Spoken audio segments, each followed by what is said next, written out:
Drama serial ڈائن کی next episode بہت ہی زیادہ انٹرسٹنگ ہونے والی ہے کیونکہ آخر کار نہال کو اس کے صبر کا پھل اور شباب کو اس کے غرور کی سزا ملنے والی ہے، جس کا خیال تھا کہ زوار شاہ اس کے سوا کسی عورت کو کبھی آنکھ اٹھا کے دیکھ ہی نہیں سکتا، لیکن شباب کو اپنے حسن و شباب پہ جو غرور تھا وہ بری طرح سے ٹوٹنے والا ہے۔ دوسری طرف زوار شاہ جو خود بھی یہی سمجھتا تھا کہ شباب کے سوا دنیا کی کوئی عورت ایسی نہیں ہو سکتی کہ زوار شاہ کے دل میں جگہ بنا سکے، اسے کیا پتا تھا کہ شباب سے بھی بڑھ کے زوار شاہ کے دل میں کسی کے لیے محبت پیدا ہو جائے گی، اور وہ لڑکی کوئی اور نہیں بلکہ اس کے بھائی حنین شاہ کے قاتل کی بیٹی نہال انصاری ہوگی۔ دراصل ابھی تک تو زوار شاہ صرف اس وجہ سے نہال انصاری سے نفرت کرتا آیا تھا کہ وہ شکیل انصاری کی بیٹی ہے جو کہ حنین شاہ کا قاتل ہے، لیکن آہستہ آہستہ زوار شاہ کو احساس ہو جاتا ہے اور کچھ نوری بھی زوار شاہ کے دل میں نہال کے لیے احساس پیدا کرتی ہے کہ جو کچھ بھی ہوا اس میں بیچاری نہال کا تو کوئی قصور ہی نہیں تھا، اور پھر محبت کا ہاتھ بھی پہلی بار حنین شاہ نے ہی نہال انصاری کی طرف بڑھایا تھا۔ نہال تو جانتی بھی نہیں تھی کہ حنین شاہ کا تعلق اتنے بڑے خاندان سے ہے، اس نے تو صرف محبت کا جواب محبت سے دیا تھا اور یہی اس کی سزا بن گئی۔ اور اب جب زوار شاہ نوری کے بتانے پہ فوزیہ اور عامر کی تمام باتیں سن لیتا ہے تو اس کے پاؤں تلے سے زمین سرک جاتی ہے کہ اس کی بہن نہال کو زہر دے کے مارنا چاہتی ہے، آخر کیوں؟ اور پھر وہ عامر کا پیچھا کرتا ہے اور اسے یہ بھی پتہ چل جاتا ہے کہ نہال کے کردار پہ جو الزام لگا تھا وہ بھی جھوٹا تھا، دراصل سارا قصور تو عامر کا تھا جس کی نیت نہال پہ خراب ہو چکی تھی۔ تو یوں زوار شاہ عامر کو رنگے ہاتھوں پکڑ لیتا ہے، اس کا گریبان پکڑ کے کہتا ہے، گھٹیا انسان، مجھے تو اندازہ ہی نہیں تھا کہ میں نے اپنے گھر میں آستین کا سانپ پال رکھا ہے۔ اب عامر تو اپنی جان بچا کے دم دبا کے بھاگ جاتا ہے، جبکہ فوزیہ کو کال کر کے بس اتنا ہی بتاتا ہے کہ کوشش کرنا تمہارا آمنا سامنا زوار شاہ سے نہ ہو۔ فوزیہ پوچھتی رہ جاتی ہے کہ مجھے کچھ تو بتاؤ، لیکن عامر کہتا ہے جب تک اپنا منہ بند رکھو گی تب تک تم محفوظ رہو گی۔ اب فوزیہ کے تو اپنے بھی دل میں چور ہے، وہ یہی سمجھتی ہے کہ کہیں زوار شاہ کو پتہ تو نہیں چل گیا کہ میرا شوہر عامر اس کی بیوی نہال شاہ کو زہریلا کھانا کھلانے والا تھا۔ اب ادھر زوار شاہ نہال کو یقین دلاتا ہے کہ آج تک تمہارے ساتھ اس گھر میں جو بھی ناانصافی ہوئی، لیکن آج کے بعد تم نہ صرف میری بیوی ہو بلکہ تمہیں بیوی ہونے کے تمام حقوق بھی ملیں گے، اور آج کے بعد اس گھر میں کوئی تمہارے ساتھ برا نہیں کر سکتا، ورنہ میں اپنے ہاتھوں سے اس کی جان لے لوں گا۔ اور پھر نہال شاہ کے سامنے اس بات کا اقرار بھی کر لیتا ہے کہ مجھے لگتا تھا کہ شباب کے علاوہ کوئی عورت میرے دل میں اپنے لیے جگہ نہیں بنا سکتی، لیکن پتہ نہیں کب اور کیسے میرے دل میں کسی اور کے لیے آہستہ آہستہ جگہ بننے لگی ہے۔ اور پھر بہت ہی محبت اور اپنائیت سے نہال کی طرف دیکھتا ہے، اور نہال کو بھی یہ لگتا ہے کہ شاید اس کی دعائیں سنی گئی ہیں، بالآخر اس کے امتحان ختم ہونے والے ہیں، لیکن نہال کو نہیں پتا کہ اس سے بڑے اور دردناک امتحان تو ابھی اس کی زندگی میں باقی ہیں۔ بہرحال دوسری طرف شباب کا بے چینی سے برا حال ہوتا ہے کیونکہ زوار شاہ نہ تو اس کی کالز اٹینڈ کر رہا ہے اور نہ ہی اس سے ٹھیک طریقے سے بات کر رہا ہے۔ شباب کو یہی لگتا ہے کہ زوار شاہ ابھی تک اندر ہی اندر مجھ سے ناراض ہے، جو میں نے زبردستی ایموشنلی بلیک میل کر کے نہال کو اس کی زندگی میں شامل کیا ہے۔ اور پھر جب شباب کی ماں خاص طور پہ زوار شاہ کی گھر پہ دعوت کرتی ہے، ساتھ فوزیہ اور ذکیہ کو بھی انوائٹ کرتی ہے، تو زوار شاہ یہ کہہ کے آنے سے انکار کر دیتا ہے کہ میری اپنی کچھ مصروفیات ہیں، ہاں البتہ میں فوزیہ اور ذکیہ سے کہہ دوں گا کہ وہ آپ کی دعوت میں ضرور شرکت کریں۔ تو یہاں پر تو شباب کی ماں کو بھی تشویش ہوتی ہے اور اسے کہتی ہے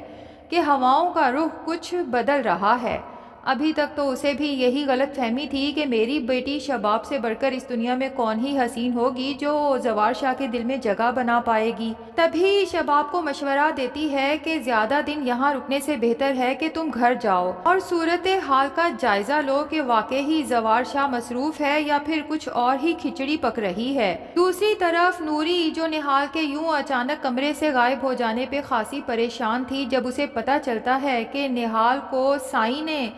حنین شاہ کا کمرہ دے دیا ہے اور خاص طور پہ کہا ہے کہ اب وہ یہیں رہے گی، اور بیوی کے طور پہ بھی نہال کو قبول کر لیا ہے تو نوری کا تو خوشی سے برا حال ہوتا ہے اور نہال سے کہتی ہے کہ بس اگر سائیں کے دل میں ایک دفعہ تمہارے لیے جگہ بن جائے تو یہاں سے تمہیں کوئی نکال نہیں سکتا۔ اب نہال جو نہا کے نکلی ہے، بال گیلے ہیں اور نوری کے ساتھ خوش گپیوں میں مصروف ہے کہ اتنے میں شباب کی گاڑی گھر میں داخل ہونے کی آواز آتی ہے اور نوری چونک پڑتی ہے کہ لگتا ہے بیگم صاحبہ واپس آ گئیں۔ نہال بھی خاصی پریشان ہو جاتی ہے، فوراً حنین کے کمرے میں جا کے بیٹھ جاتی ہے، جبکہ نوری حنین کے کمرے کے باہر ہی کھڑی پریشان ہوتی ہے کہ پتہ نہیں شباب بیوی کو جب پتہ چلے گا نہال انصاری کو زوار شاہ نے اپنی بیوی کے طور پہ قبول کر لیا ہے تو ان کا کیا ری ایکشن ہوگا۔ شباب جب اوپر آتی ہے، نوری کو حنین کے کمرے کے باہر کھڑا دیکھتی ہے تو پوچھ ہی لیتی ہے کہ تم یہاں کیا کر رہی ہو؟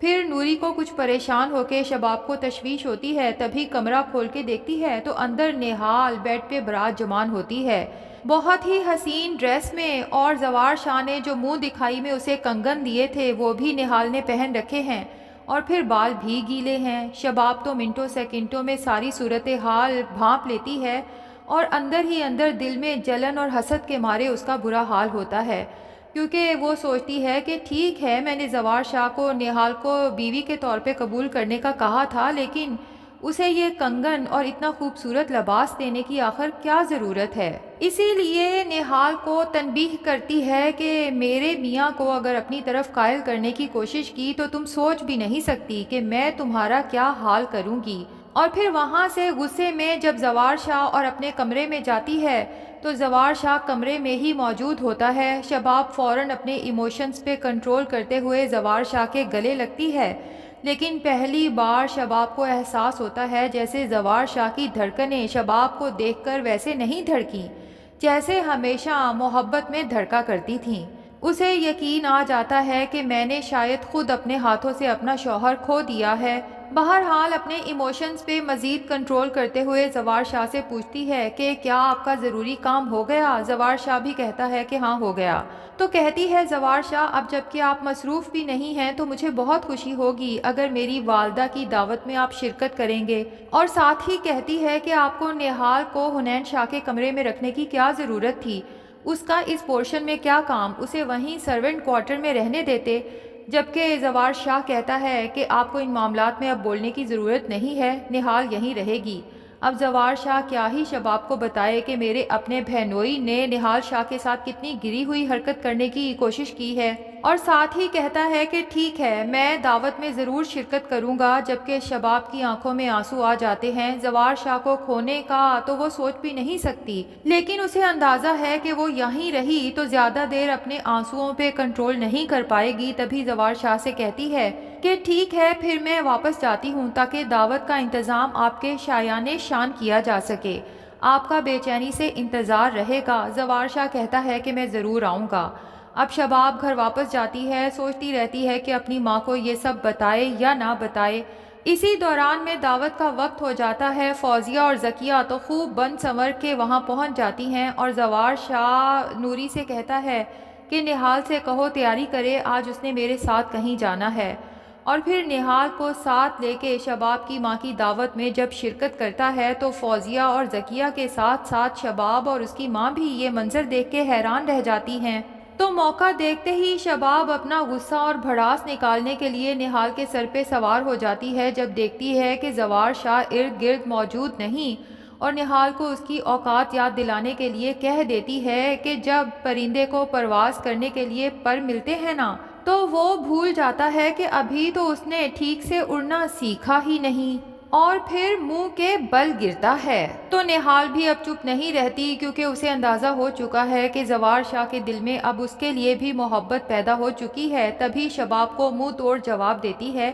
کہ کس کی قسمت میں آسمان ہے اور کس کی قسمت میں زمین، یہ تو اللہ ہی بہتر جانتا ہے۔ شباب غصے میں آ کے نہال کے منہ پہ تھپڑ رسید کرنے ہی لگتی ہے کہ زوار شاہ عین وقت پہ وہاں پہنچ جاتا ہے، شباب کی طرف غصے اور افسوس سے دیکھتا ہے، نہال کا ہاتھ تھامتا ہے اور وہاں سے باہر نکل جاتا ہے۔